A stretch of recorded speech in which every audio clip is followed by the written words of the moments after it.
Welcome, my beautiful geekies, to another installment in my Harry Potter series. We're looking back at the Harry Potter films before Fantastic Beasts, The Crimes of Grindelwald. I've already reviewed the first film with Sean Chandler, the second film with Chandler Langley, and now I welcome one of my biggest friends on YouTube, one of the kindest people I have met in this platform so far. Please welcome Larry Chilson. Yes, my name is Larry, and I'm from the channel LCScreenTalk, and I'm really excited to be here for this review. Thank you for inviting me. Oh, thank you for accepting the invite. I cannot wait to talk with you about Harry Potter because this film shifts a lot the franchise, but I wanted somewhat of a unique experience, and I don't know many people around my age who have not grown up with these films. So talk to me about your relationship with these films. It's a pretty vague. Some could say virtually non-existent. I saw the first two when I was much younger, and I read the first two books in school. Oh, okay. I think fifth grade or so. Sometime around there. Don't kill me. I didn't really like them when I was younger. The books nor the movies. So I kind of just stopped. So my first ever viewing of the film we're reviewing here today was for this series. It's great because I grew up with these films, especially this one, which, kind of spoiler, it's one of my favorites. I've already seen it so many times, it's impossible to count. And now I bring you in who have just seen it for the first time.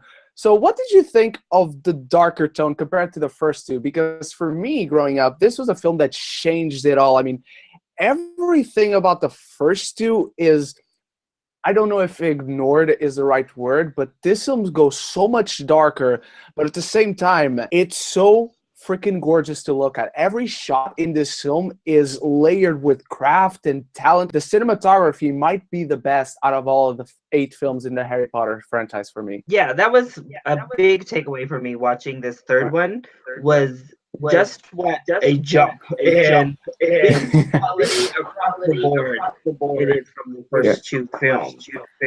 Not only the cinematography, the camera work, it's all gorgeous.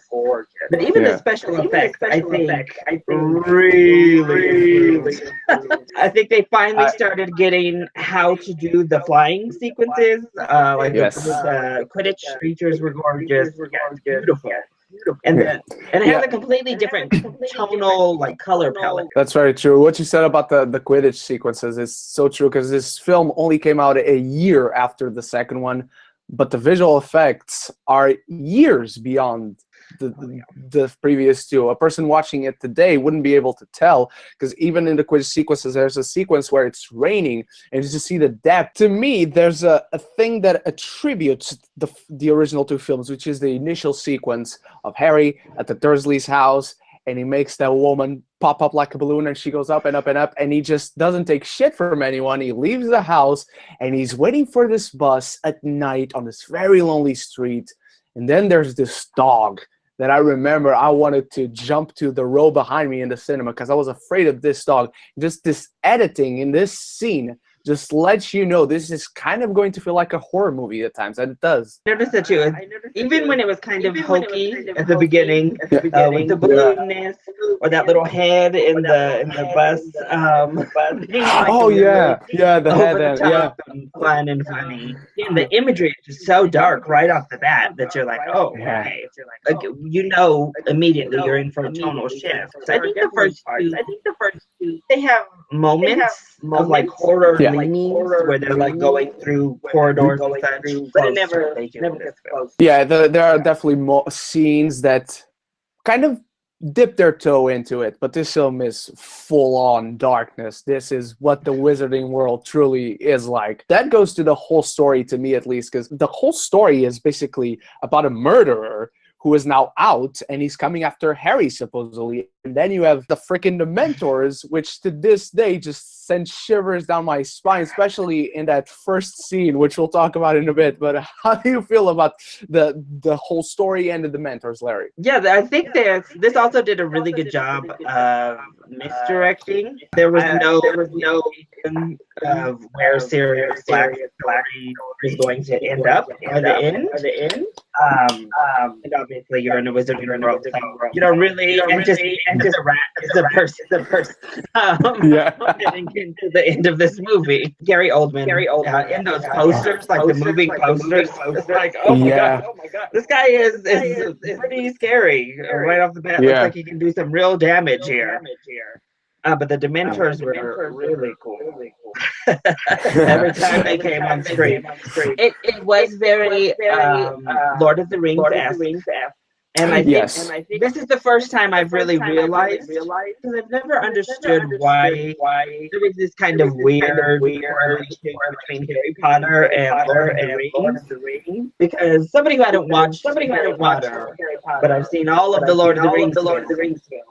Yeah, I didn't really see a correlation. I didn't really see why they were getting compared and like, which one's better. This is the first time I had seen anything that correlated. Yeah. What Alfonso Cuarón came in to direct this film, what he gave this film first and foremost is the richness of this world that it was starting to lack after 2 films, because the world is so beautiful, so developed.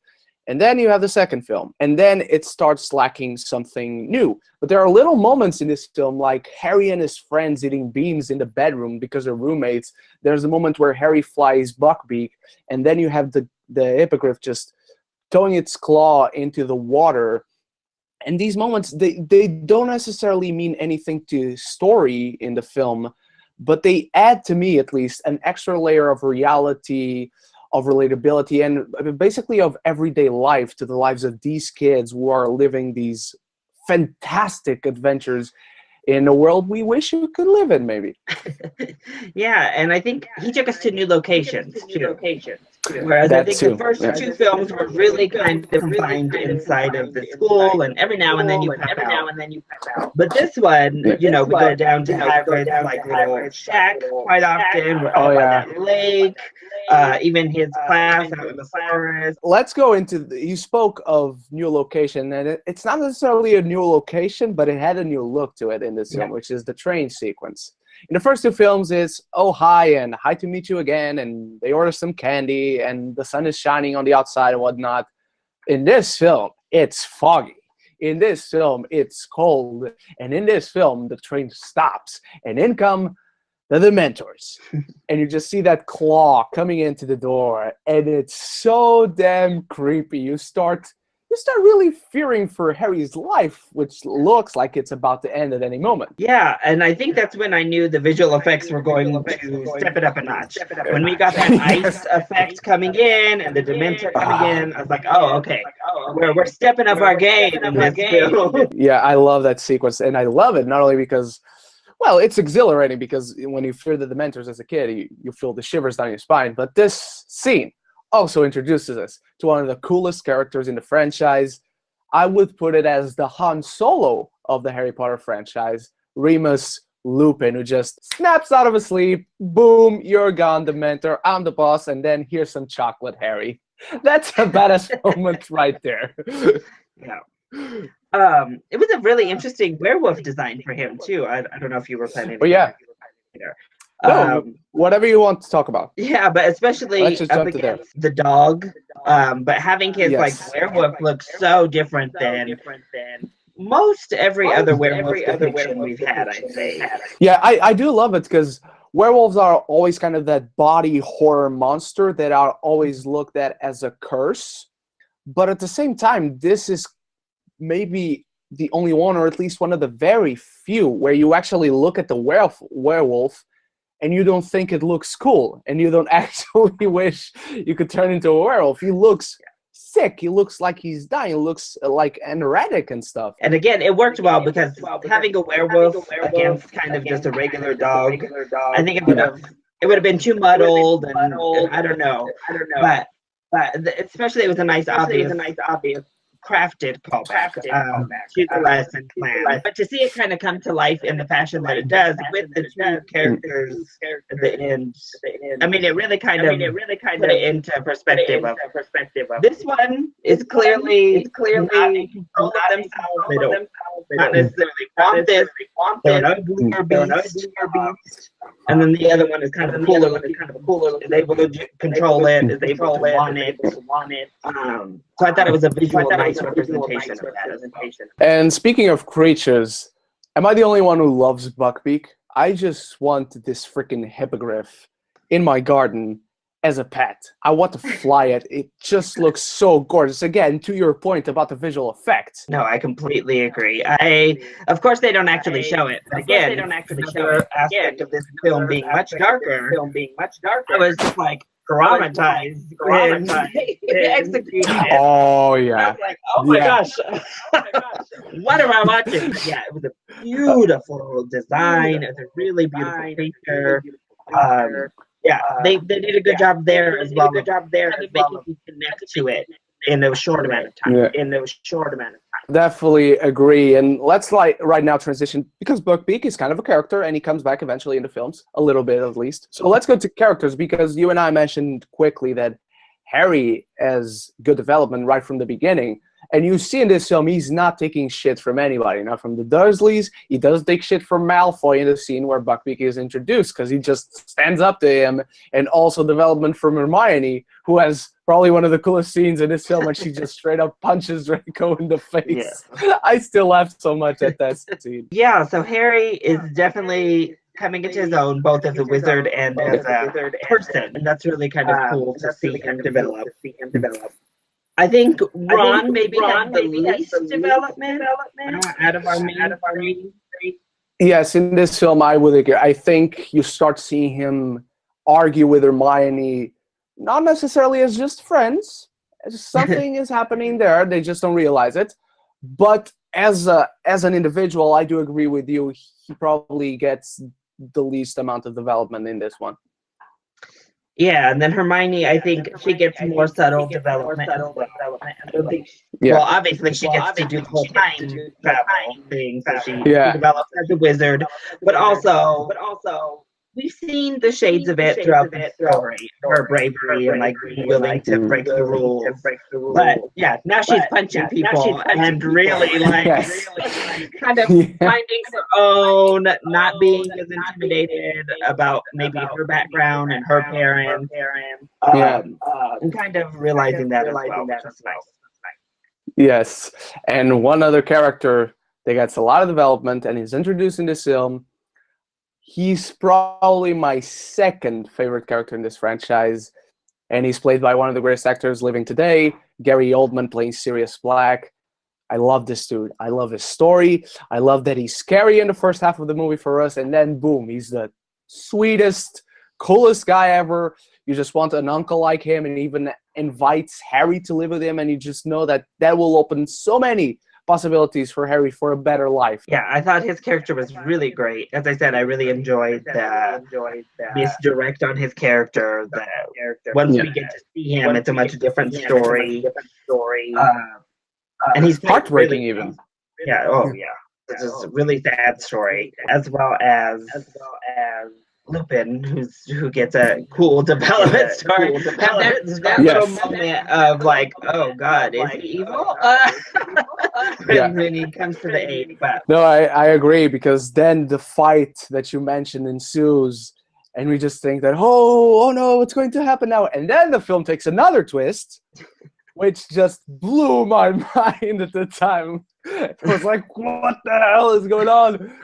And that's what, to me, takes this film to another level, because then time freaking travel is introduced. It just puts the movie together so well. It doesn't seem like a cop-out. To me, it comes across as like the last desperate measure, because it's the only possible way to fix everything that is going on. I thought it worked really well. It didn't seem out of place, and as you said, it definitely didn't seem like a cop-out to me either. Yeah, I really liked it. I like how they tied it in the stories before with what we had already seen. Yeah, I thought it worked really well. I also like the message that we get with yet another. There's so many reveals in this film, I'm realizing now. Another reveal. Yes. Plot twist and plot twist and plot. There's another reveal when we think that, oh, Harry's father came back to save him. And I like that this film also, these films always have good messages for kids. And this film basically tells us and Harry that your father's dead, Harry.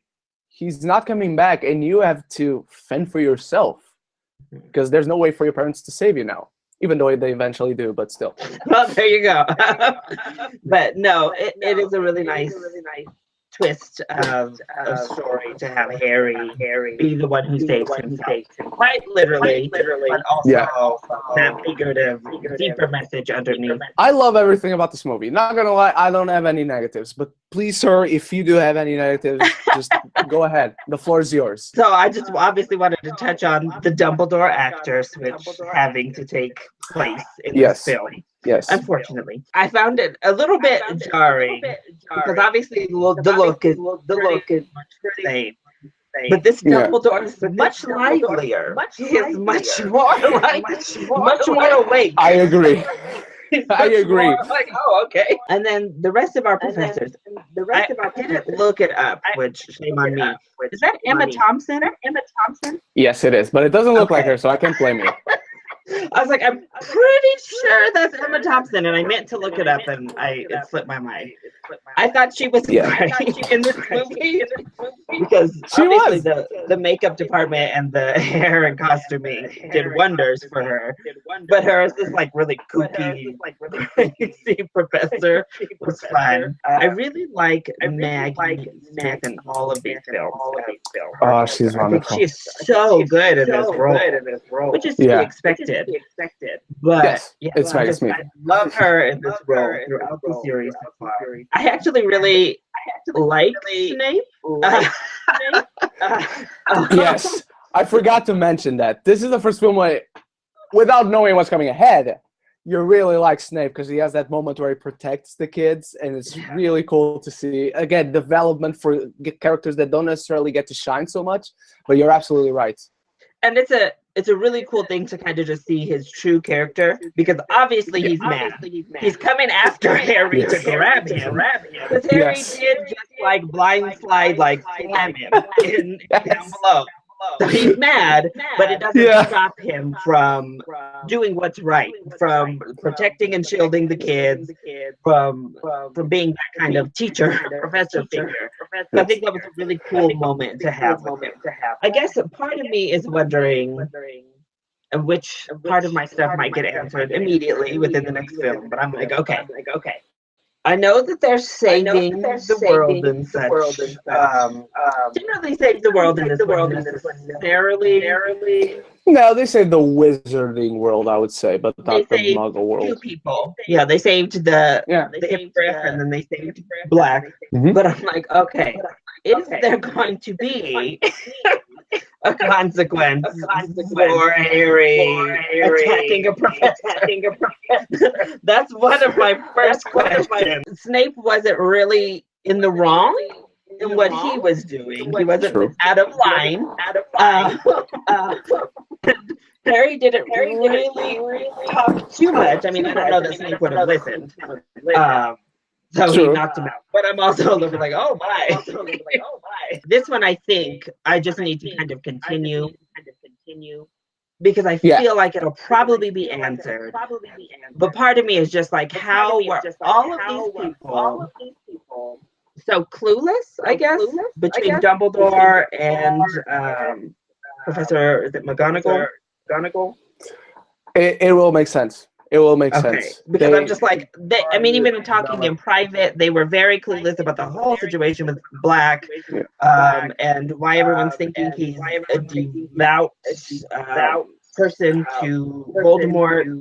So I assume that this will get resolved. But at the end of this movie, I'm at a point of, that was a little bit of a negative to me of being like, I'm not getting where some of the story is kind of meshing yet, but I know that it's a long series. What are your final thoughts on Prisoner of Azkaban, and what is your rating? Yeah, so far, definitely out of the three that I've watched, it is my favorite.